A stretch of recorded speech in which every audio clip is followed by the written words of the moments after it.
Hey guys, welcome back. Today I have my February bullet journal setup video for you guys, and I am setting this up in a different notebook than I did for January. I ended up moving into an A6 size Stalogy around January 5th because I was really just craving a change and something smaller and something with more pages, and I talk a little bit more about that in my 2020 lineup video, so I will link that up in the cards if you're looking for a little bit more information on why I ended up switching. But I'm having a lot of fun with this journal. I like the white paper.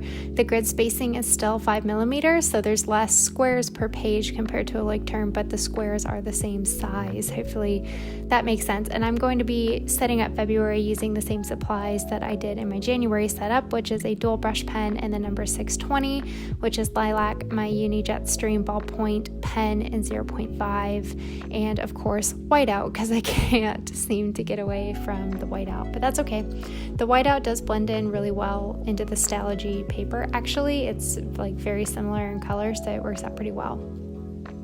I will have all the pens, of course, linked in the description box down below in case you're curious, so you can check those out along with the Stalogy notebook if you are more curious about that as well. I am starting February off with my month at a glance. For January, I didn't do like the physical calendar layout. I just did like a running list of events, and I was really craving this again to see what my month looked like when I was traveling, when I was busy, all of that. So I decided to do the actual drawn out calendar for this month. I do a Monday start just like I did in my January setup, but the boxes are 4x4 instead of 5x5. And the way that this worked out, I got Monday through Thursday on the left hand page, and then Friday, Saturday, and Sunday end up on the right hand page. So a little bit of a different concept for me, but I am kind of getting back into traveling for work. I went about 6 months without traveling a lot, honestly. So now I'm spoiled, but the Monday through Thursday works pretty well for me when it comes to that, because that represents my travel schedule quite well. I'm usually flying out on Mondays, flying home Thursday evenings, and then I have Friday, Saturday, Sunday at home, so that works out really well as well. I do use a stencil to draw all my lines because I'm a little bit OCD. I will link this stencil down below. It is Hobonichi brand, and I'll link it probably from JetPen, since that's where I find things to be pretty accessible without having to ship things from Japan if you are in the States like I am. So I did create an extra box. I was trying to not put the additional months. I typically will set up my calendar in full weeks, but with the A6 being a smaller planner and just less lines, I find that if I end up with a 5-week month, it's just not very possible to lay out nicely, or I haven't figured it out yet. Maybe I will eventually. So I stuck with just the 29 days of February for this setup, and I will be tracking just for the 29 days and all of that. My weekly layouts will include some of the overhang, but for the most part, try to stick to the calendar dates. So now I'm putting the dates in the upper right hand corner of the month, and then I'm going to go in and add my splash of color. This month I'm just doing the solid line of purple. I'm not doing any more decorating than that. I wanted to keep it really simple for February, since I'm still kind of playing around and learning what I like with this smaller planner size.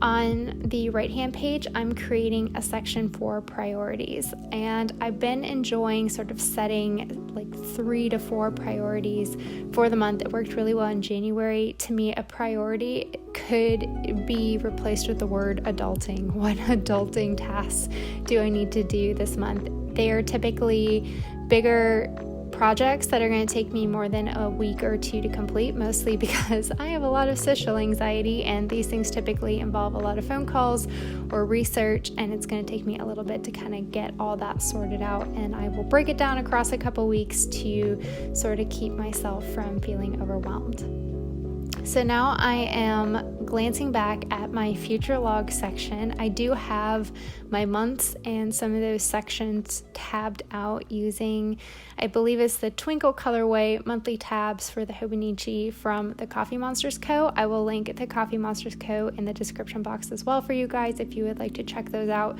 They're like a purpley pink blue colorway, and I just migrated in all of my events and appointments and the important tasks that I had written down in the future log, so now it's on the monthly view. I'm then using the stencil, which has the small circle, to mark out my events, and I will check those off as the events happen, or I'll just draw a line through to cancel. And I drew a straight line between a couple flights to designate that I was traveling, and then after making sure that I got all of that migrated, that pretty much completes this page. Moving on to the next page, in January, the second page I had was my habit tracker, and I like having that right following because this is something that I do fill out every day. Typically when I do habit trackers, I will do like habit specific trackers, so I won't do one giant grid one like you saw I did in January, but with the smaller notebook I found that worked out really well for me. The reason I didn't love those in my old like terms is because I would kind of lose sight as I moved across the page between what the habit was and what the date was. I have significantly lowered the amount of things that I'm tracking, so it's just like less things to keep track of in general, and within the smaller space my eye doesn't lose it as much, and it's working out pretty well for me.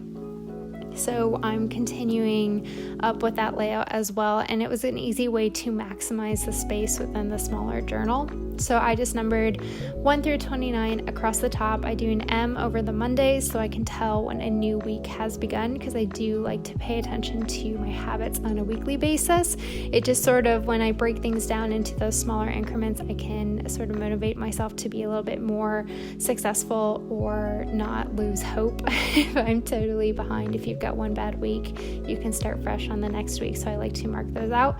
And I used the finer point of my dual brush pen, or like the bullet nib, I believe is what it's called, to draw a line vertically to separate the habit names from where I will be tracking them. And then I'm turning the page horizontally, and at the bottom I'm writing down my reoccurring weekly tasks. These are things like make sure you water the plants, transfer our check income into the right accounts, do the laundry, pick up groceries, clean the house, wash towels, upload to YouTube, things like that. And I just check them off at the end of the week, and it's a good reminder, and it works out having them well right there. Then I am setting up a page, or reserving a page, for Yoga with Adriene. In January, I have been pretty good about sticking to her 30-day challenge, and she releases a calendar each month where typically it's her free videos. I think there's always a couple members only videos from her like premium subscription page or whatever, but for the most part you can do the full like 29, 30 days, whatever it is, throughout the year. And I really enjoyed doing yoga this month, and I saw a lot of improvements, and I kind of want to keep it up while I've got the habit sort of built for like the last 31 days. Next page, I wrote finances at the top, and I'm just going to create two separate columns here. So the one on the right is where I keep track of what we call debits and credits, which is just the way that we have our finances set up. We will move, if something is charged to the wrong account, I write it here so that I can rebalance that at the end of the week. And then the next left-hand tracker is for my fun money spending, and I'm really hoping to leave this one blank for February. Typically, I don't do a no spend. I'll like focus on a low spend or a controlled spend, and I'm pretty good about sticking to a budget, but I just want to go 29 days without buying any planner supplies, basically, because that's where my fun money goes. Yeah, I have a problem. We're not going to talk about it. So flipping the page, we are now setting up my weekly pre-plan spreads.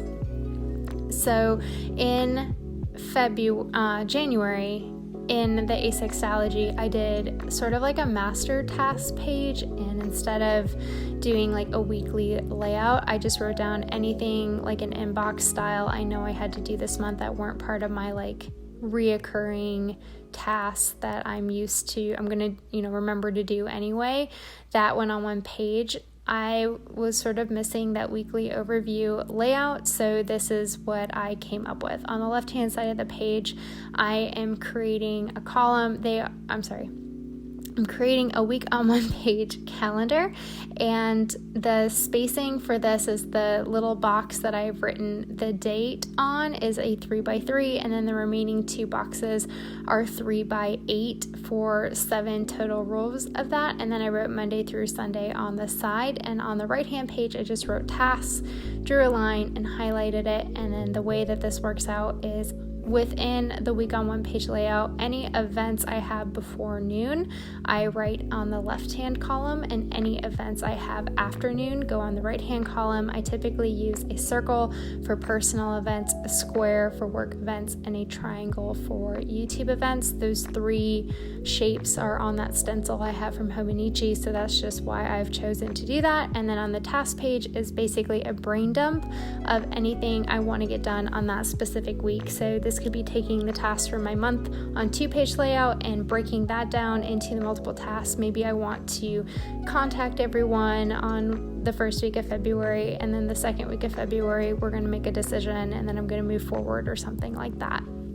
And I went ahead and set this up for all 4 weeks of February. So for me that was weeks, I think 6 through 9 or something like that, and went ahead and just drew those in. I love having the ability to pre-plan and kind of having that at a glance view. I do keep all of my work to-dos and things like that separate. I have a separate work planner. They don't often intersect with my personal stuff, but I find a lot when it comes to pre-planning, checking my schedule if I need to make an appointment or something like that. Knowing my work schedule really helps, because if I can avoid taking time off that will overlap with an important meeting, then that's just a little bit easier for me. So I like having that visibility, especially when you do work from home and you can maybe run an errand for your significant other, but if it's really busy, being able to say, no, I can't do that, when normally if you had like the flexibility over your lunch hour to do something like that, then you could. So I really like having the visibility for this, and I have missed having this weekly layout, so I'm really looking forward to sort of using this in February. I have a very similar setup in my A6 rings. That's kind of where I got the inspiration for that, and the inserts I use in my A6 rings are from Infinite Lotus. I will put them in the description box as well. I think it's like the weekly plan is what it's called, and then I just divide them into the 3 sections myself. It's kind of just like a week on one page with notes. It could be very like Hobonichi inspired as well. If you use a Hobonichi cousin, I think that this would be probably pretty similar to how a lot of people end up using those layouts. So I had high hopes of getting the full year in this journal, but the more I am in the A6 and kind of playing around with it, I'm sure I will only get 6 months in it as usual. So that pretty much marks the end of my setup. So I'm pulling out another Coffee Monsters Co. tab to tab these out. Again, I will have her linked in the description box below in case you're curious about these. They go really well with that purple Tombow color that I'm kind of using within my pages for the setup, and having a tab I find makes my planners way more functional for me. So thank you so much for watching, guys. If you have stuck around this long, and if you're curious about what some of these spreads look like at the end of the week, head on over to my Instagram. I'll have that linked as well. Thank you so much again for watching, guys, and I will catch you next time.